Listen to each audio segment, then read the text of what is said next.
সিলেটের সীমান্ত পথে বেশ কয়েকবারই আসলে আমরা চোরাচালানের বড় বড় চালানগুলো আটকের খবর জানিয়েছি এবং বিজিবির নিয়মিত এই টহল অব্যাহত থাকার কারণে চোরাচালানের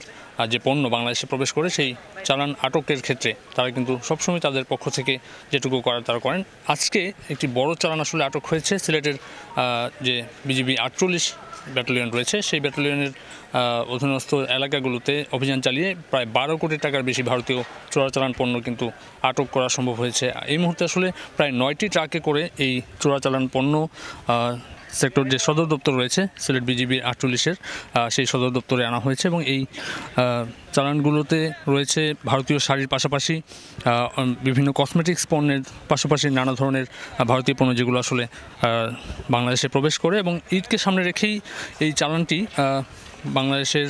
যে গার্মেন্টস সেক্টর রয়েছে বিশেষ করে বাংলাদেশের বাজারে ভারতীয় যেসব পণ্য শুল্ক ফাঁকি দিয়ে তারা আনার চেষ্টা করেছিল সেই বড় চালানটি আসলে বিজিবির সদস্যরা আটক করতে সক্ষম হয়েছে। প্রায় প্রত্যেকটি ট্রাক আমরা বিজিবির সদস্যদের পক্ষ থেকে আমরা জানতে পেরেছি যে প্রায় প্রতিটি ট্রাকেই 8 থেকে 10 টন বহন করার মতো সক্ষমতা রয়েছে এবং এই ট্রাকগুলো বোঝাই করেই এই যে চালানটি সেটি বাংলাদেশের বাজারে হয়তো আগামী কয়েকদিনের মধ্যেই ঢুকে যেত এবং সেই যে তৎপরতা চোরাকারবারি যারা রয়েছেন তাদের সেই তৎপরতাকে অনুমান করেই বিজিবি সদস্যরা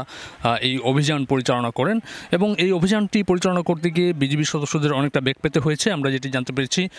48-এর বিজিবির যে কমান্ডিং অফিসার রয়েছেন তিনি আমাদেরকে জানিয়েছেন যে চোরাকারবারিরা সংঘবদ্ধভাবে তাদের উপরেও আক্রমণের চেষ্টা চালিয়েছে বারবার, তবে সেই সব কিছুকে ভেস্তে দিয়ে বিজিবি সদস্যরা তাদের পর্যায় থেকে তাদের যে দক্ষতাকে কাজে লাগিয়ে নানা কৌশল অবলম্বন করে পুরো চালানটি ধরে ফেলতে সক্ষম হয়েছেন। আমরা জানতে পেরেছি যে এই চালানটি সিলেট পর্যন্ত নিয়ে আসতে, অর্থাৎ আপনারা জানেন যে ভারত এবং বাংলাদেশের সীমান্তবর্তী এলাকার যে দুর্গম অঞ্চলগুলো সেই এলাকাগুলো থেকে এই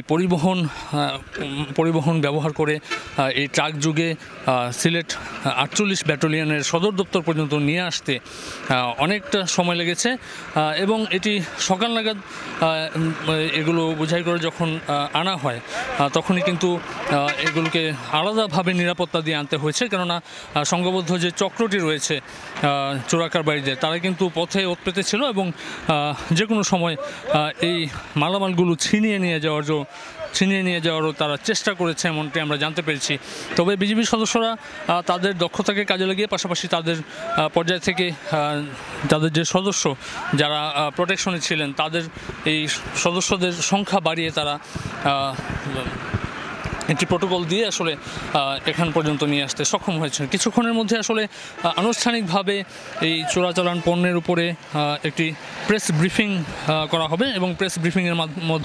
মাধ্যমে আসলে জানিয়ে দেওয়া হবে এটির আনুষ্ঠানিক বাজার মূল্য। আমরা যতটুকু জানতে পেরেছি তারা তাদের পর্যায় থেকে জানিয়েছেন যে 12 কোটি টাকার বেশি চোরাচালান পণ্য তারা এই চালানে আটক করতে সক্ষম হয়েছেন। তো সিলেট অঞ্চলে যে অভিযানগুলো হয়ে থাকে, সিলেটে আপনারা জানেন যে সিলেট 48 ব্যাটালিয়নের পাশাপাশি সিলেটের আরও কয়েকটি ব্যাটালিয়ন রয়েছে, 19 ব্যাটালিয়ন, পাশাপাশি সিলেট সেক্টর সদর দপ্তর, এসব এলাকাগুলো বিশেষ করে আপনারা জানেন এই 48 যে ব্যাটালিয়নটি সেটি সুনামগঞ্জের একেবারে দোয়ারা বাজার থেকে শুরু করে জাফলং তামাবিল হয়ে বেশ বড় একটি এলাকা জুড়ে এই 48 বিজিবি ব্যাটালিয়ন কাজ করে থাকে এবং এই এলাকাগুলো দিয়ে যত চোরাচালানের চেষ্টা করা হয় সেই চালানগুলো আটকে দিতে বিজিবি কাজ করে থাকে এবং এইদিকে আসলে ভারতীয় অনুপ্রবেশ ঠেকাতেও তাদের পর্যায় থেকে গেল 5 আগস্টের পর থেকে বেশ কড়াকড়ি আমরা দেখতে পেয়েছি এবং এই যে চালানটি এটিতে কী পণ্য রয়েছে হয়তো আমরা পরবর্তীতে আপনাদেরকে জানাতে পারবো। তো দর্শক, আসলে সিলেট 48 ব্যাটালিয়নের পক্ষ থেকে এই অভিযানটি তাদের পরিকল্পনা অনুযায়ী তারা সম্পন্ন করতে পেরেছেন এবং বড় এই চালানটি দক্ষতার সঙ্গে আটক করতে পেরেছেন বিজিবির সদস্যরা। আনুষ্ঠানিক তাদের যে বক্তব্য সেটি জানা গেলে হয়তো আরও বিস্তারিত এটি সম্পর্কে জানা যাবে। তো এই ছিল আসলে আমার কাছ থেকে সিলেট 48 ব্যাটালিয়ন বিজিবির পক্ষ থেকে যে 12 কোটি টাকার চোরাচালান পণ্য আটকের সর্বশেষ।